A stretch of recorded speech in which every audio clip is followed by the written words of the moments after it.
Ron DeSantis. And as I said, as I came to air, we were just looking through some of the paperwork he just filed. He is running for president, Republican ticket there. 2024 is the goal.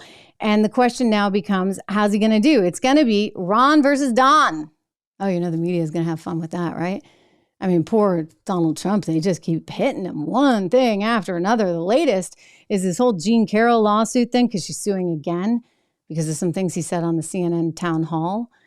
Well, that's going to happen in March of 2024. So he's like, what the heck? He issued a statement on Truth Social. He's like, this is crazy. It's right during the middle of the campaign. And he's alleging that this is election interference. They are going to do everything they can to make it super difficult for him. But the question is, does he get the nomination? I've said all along that I think if the primary were held today, absolutely. But now that Ron DeSantis is out there, the question is, can he get some momentum? Can he actually convince the party that he's the guy?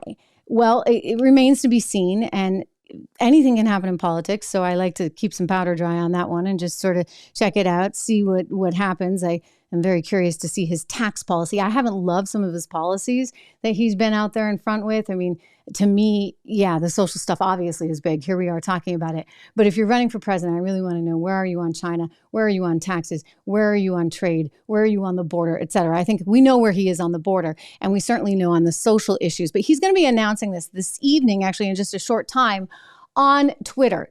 Now, Twitter is looking really interesting because Twitter may wind up trying to give, I don't know, Fox News a run for its money. I've said this before. It's why it's so important to me that you're all here, and I love that you've subscribed. It is so critical right now that all of us seek out independent sources of news, because you don't want to be dependent on the big bad network, right? Where they're trying to, have these puppet strings and control everybody and say you can have this guest, but not this guest. And they're effectively picking who they want to be president of the United States and then saying, okay, we're going to push this one. Anyway, he's going on Twitter.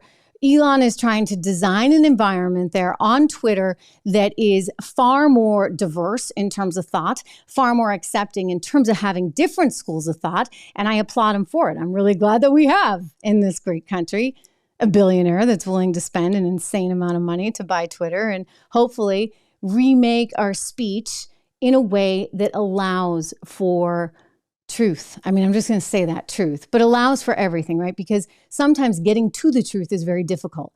And there's a lot of hurdles along the way. And hopefully the truth always comes out in the end. But if you've got a system that's willing to shut everyone down and shut down the opportunity to discover the truth or to allow people to hear the truth, well, then you got a real problem.